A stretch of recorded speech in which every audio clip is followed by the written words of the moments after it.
Hey, chemistry crew, Mr. Collier here. One last little bit of notes for our chapter on gases.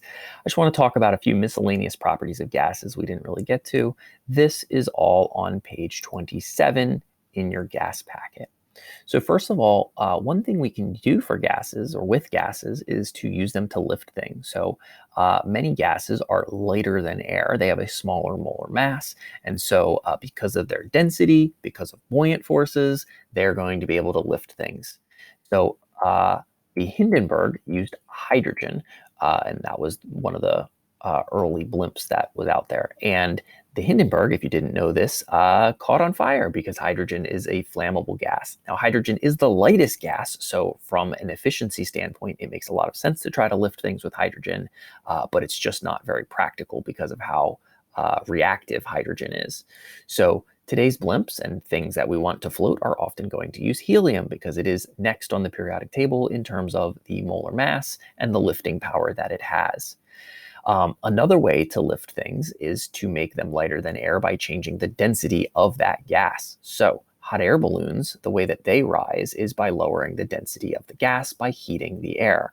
Hotter gases expand, as we've talked about throughout this chapter, and they create more of a buoyant force, and now the gases will allow the hot air balloon to expand. Another thing to consider when we're talking about lifting power and gases in general is something called effusion. This is the movement of gas atoms through a hole so tiny that they can move like one particle at a time, one atom at a time in some cases, and that you can actually get gases basically moving through solids. And this is how balloons shrink over time. So you have a balloon, it's got these microscopic holes in them where literally individual gas molecules or particles can be leaking through. And it's going to happen faster the smaller the particles are. So I sometimes do a demo at the beginning of the year where I put hydrogen in a balloon and then I light it on fire. Just it's a fun way to start the year with chemistry. When I do that, I need to fill up that hydrogen like the period I'm going to use it, because hydrogen is such a small particle that it leaks out of those balloons very, very quickly. So if I fill up a bunch of balloons with hydrogen in the morning, they're going to be gone by the time I do that demo. Helium is another one that leaks out pretty quickly through this process of effusion. So if you've ever filled a helium balloon, you notice that it does not last nearly as long as a balloon that you've blown up with your breath.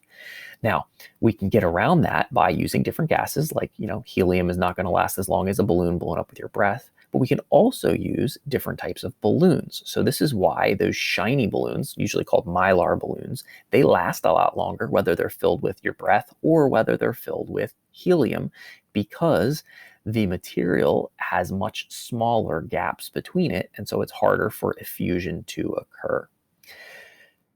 So that is pretty much it. There's just an example of different gases that you could put in balloons and how quickly they would effuse through them. But that should be it for our notes on gases and everything you need for the rest of this chapter. So let me know if you have any questions. Thanks.